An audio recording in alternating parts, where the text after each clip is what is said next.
VK. Prashant R Sreelekha തർക്കം തൽക്കാലം അവസാനിച്ചുവെങ്കിലും ഏറ്റുപിടിച്ചിരിക്കുകയാണ് കോൺഗ്രസ്. ഓഫീസ് ജനങ്ങൾക്കെന്ന് Prashanth. MLA. Office VK. Prashanth ഒഴിയണമെന്നാവശ്യപ്പെട്ട കൗൺസിലർ ആർ ശ്രീലേഖ കൊളുത്തിയ വിവാദം പുതിയ തലത്തിലേക്ക്. വിഷയം കോൺഗ്രസും ഏറ്റെടുത്തിട്ടുണ്ട്. പ്രശാന്ത് എം.എൽ.എ. ഓഫീസ് ഒഴിയണമെന്ന നിലപാടാണ് കൗൺസിലറായ കെ ശബരിനാഥനും മുതിർന്ന കോൺഗ്രസ് നേതാവ് കെ മുരളീധരനും ഉൾപ്പെടെ വ്യക്തമാക്കിയത്. ഇതോടെ ബി.ജെ.പിയും കോൺഗ്രസും ചേർന്നുള്ള ആക്രമണത്തിന്റെ ഭാഗമാണ് ഓഫീസ് ഒഴിപ്പിക്കാനുള്ള നീക്കമെന്ന് പ്രശാന്ത് പ്രതികരിച്ചു. നിരവധി പേരാണ് ഈ വിഷയത്തിൽ നിലപാട് വ്യക്തമാക്കി ഇപ്പോൾ രംഗത്ത് വന്നുകൊണ്ടിരിക്കുന്നത്. R Sreelekha VK. പ്രശാന്ത് വിഷയത്തിൽ മേയർ വി രാജേഷ് സ്വീകരിച്ച നയത്തെ പ്രശംസിച്ച് കേരള ടൂറിസം വകുപ്പ് മുൻ ഡെപ്യൂട്ടി ഡയറക്ടർ പ്രശാന്ത് വാസുദേവ് അനന്തപുരിയുടെ പുതിയ മേയറുടെ ചില വാർത്താ സമ്മേളനങ്ങൾ കണ്ടുവെന്നും പക്വതയുള്ള പ്രതികരണങ്ങൾ നന്നാവുന്നുണ്ടെന്നും അദ്ദേഹം ഫേസ്ബുക്കിൽ കുറിച്ചു. ഈ ടെമ്പോ തുടരുക എന്നതാണ് പ്രധാനം. രാഷ്ട്രീയ എതിരാളികളെ വെറുപ്പിക്കാതെ മുന്നോട്ട് പോവുക എന്നത് ആരെ സംബന്ധിച്ചായാലും ശ്രമകരമാണ്. ഭരണസമിതിയിലെ മറ്റുള്ളവർ ചെയ്യുന്ന പല പ്രവൃത്തികൾക്കും പലപ്പോഴും സമാധാനം പറയേണ്ടി വരുന്നതും ന്യായീകരിക്കേണ്ടി വരുന്നതും മേയറായിരിക്കും. അത്തരം സന്ദർഭങ്ങളിൽ സ്വന്തം പക്ഷത്തുള്ളവരെ സംരക്ഷിക്കുകയും വേണം.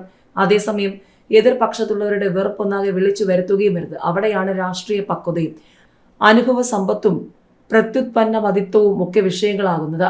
R Sreelekha VK. പ്രശാന്ത് വിഷയത്തിൽ ഈ നയമാണ് ഇന്ന് മേയർ സ്വീകരിച്ചു കണ്ടത്.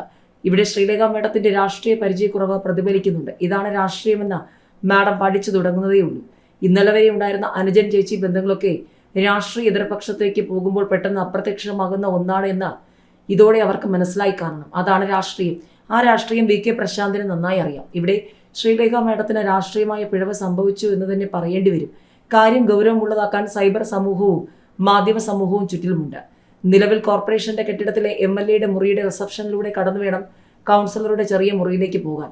അവിടെ ബാത്റൂം സൗകര്യം നിലവിൽ പരിമിതപ്പെട്ടിരിക്കുന്നു. ഫയലുകളും മറ്റും കൂട്ടിക്കിടക്കുകയാണ് അവിടെ. ശ്രീലേഖ മേഡം മുൻ കൗൺസിലറുമായി സംസാരിച്ച ശേഷം ചേച്ചി അനുജൻ ബന്ധത്തിന്റെ പുറത്ത് എം.എൽ.എയെ വിളിക്കുന്നു. കൗൺസിലറുടെ ടോൺ മോശമായിരുന്നുവെന്ന് എം.എൽ.എ. താൻ അഭ്യർത്ഥിക്കുക മാത്രമാണ് ചെയ്തതെന്നും എം.എൽ.എയുടെ പ്രതികരണമായിരുന്നു മോശമെന്നും കൗൺസിലർ. കോൾ റെക്കോർഡ് ഉണ്ടെന്ന എം.എൽ.എ. തനിക്ക് കോൾ റെക്കോർഡ് ചെയ്യുന്ന രീതിയില്ലെന്നും എം.എൽ.എയുടെ ഫോണിലേത് പരിശോധിക്കുമെന്നും കൗൺസിലർ. ഇതിനിടെ കൗൺസിലർ എം.എൽ.എയെ നേരിൽ കാണുന്നു. എന്തുകൊണ്ടാണ് താൻ ഈ ആവശ്യം ഉന്നയിക്കുന്നതെന്ന് വീണ്ടും ബോധ്യപ്പെടുത്താൻ ശ്രമിക്കുന്നു. ഒടുവിൽ തങ്ങൾ ഒന്നാണെന്ന് എം.എൽ.എയെ ചേർത്ത് നിർത്തി കൗൺസിലർ മാധ്യമങ്ങളെ അറിയിക്കുന്നു. എന്നാൽ എം.എൽ.എ രാഷ്ട്രീയപരമായി തന്നെ അതിനെ നേരിടുന്നു. കൗൺസിലർ എന്നാൽ എം.എൽ.എക്ക് മുകളിലല്ലെന്നും താൻ മുൻ മേയറായിരുന്ന ആളാണെന്നും കോർപ്പറേഷനുമായി വാടക കരാറുണ്ടെന്നും 3 മാസം വരെ എന്തായാലും മാറില്ലെന്നും അത് കഴിഞ്ഞാൽ ആലോചിച്ച് നിയമവഴി സ്വീകരിക്കുമെന്നും കൗൺസിലർക്ക് മേയർ ആകാത്തതിന്റെ പ്രശ്നമാണെന്നും ഒക്കെ അദ്ദേഹം രാഷ്ട്രീയ ആരോപണങ്ങൾ ഉന്നയിക്കുന്നു. അത്രയും രൂക്ഷമായി അദ്ദേഹം പോകേണ്ടിയിരുന്നില്ല. കൗൺസിലർ തന്നെ നേരിട്ട് വന്നുകണ്ട സ്ഥിതിക്ക് പ്രശ്നങ്ങൾ രമ്യമായി പരിഹരിക്കാൻ ശ്രമിക്കുമെന്ന് പറഞ്ഞിരുന്നെങ്കിൽ അത് കൂടുതൽ സ്വീകാര്യമായേനെ. പ്രാഥമികമായി തെറ്റ് സംഭവിച്ചത് കൗൺസിലർക്ക് തന്നെയാണ്. അവർ ബന്ധങ്ങളെ ആശ്രയിക്കാതെ വിവരം മേയറോട് പറഞ്ഞ മേയർ സെക്രട്ടറിയുമായും ഭരണസമിതിയുമായും ഒക്കെ ആലോചിച്ച ശേഷം തീരുമാനമെടുക്കേണ്ട ഒരു വിഷയമായിരുന്നു ഇത്. 3 മാസം മാത്രം അവശേഷിക്കെ ഒഴിഞ്ഞുകൂടെ എന്ന് ചോദിച്ചതുപോലും ശരിയല്ല. അതുവരെ ക്ഷമിക്കാമായിരുന്നു. അതാണ് രാഷ്ട്രീയ പരിചയം ഇല്ലായ്മയുടെ പ്രശ്നം. ആന്റിബയോട്ടിക്സ് കഴിക്കാനുള്ളത് കൊണ്ടും ഒരു പാലുകാച്ചലിൽ പങ്കെടുക്കേണ്ടത് കൊണ്ടുമാണ് പെട്ടെന്ന് തിരിച്ചു വരണമെന്ന ഉദ്ദേശത്തിൽ താൻ സത്യപ്രതിജ്ഞ പൂർത്തിയാകും മുൻപ് പോയതെന്നും അത് മാധ്യമങ്ങൾ വിവാദമാക്കുകയുമായിരുന്നു എന്ന് കൗൺസിലർ പറയുകയുണ്ടായി. അതും രാഷ്ട്രീയ പക്വതയില്ലായ്മയുടെ പ്രശ്നമാണ്.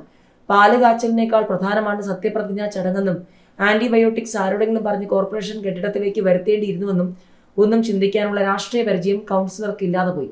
ഇരുകൂട്ടരും ഓഫീസ് എടുത്തിരിക്കുന്നത് പൊതുജനത്തിന് വേണ്ടിയാണ്. പക്ഷേ ഇവിടെ കൗൺസിലറുടെ ഒരു വാദം ശരിയാണ്. എം.എൽ.എക്ക് മണ്ഡലത്തിൽ എവിടെയും ഓഫീസ് കിട്ടും. 3 മാസം കഴിഞ്ഞാൽ നിയമപരമായി നീങ്ങുമെന്നൊക്കെ എം.എൽ.എക്ക് വെറുതെ പറയാമെന്നല്ലാതെ ഏത് കോടതിയും അംഗീകരിക്കുക ഇക്കാര്യത്തിൽ കൗൺസിൽ തീരുമാനം മാത്രമായിരിക്കും. 3 മാസം കഴിഞ്ഞ് എന്ത് സംഭവിക്കുക എന്നതും ഇപ്പോഴേ പറയാൻ കഴിയുന്നതല്ലല്ലോ. എന്തായാലും പ്രശ്നം രമ്യമായി പരിഹരിക്കുക എന്ന ചുമതല ഒടുവിൽ മേയറുടെ ചുമലിലായി എന്ന് പറയാം. അത് അങ്ങനെയേ വരികയുമുള്ളൂ. എല്ലാം രമ്യമായി പരിഹരിക്കപ്പെടട്ടെ എന്നും അദ്ദേഹം വ്യക്തമാക്കുന്നു.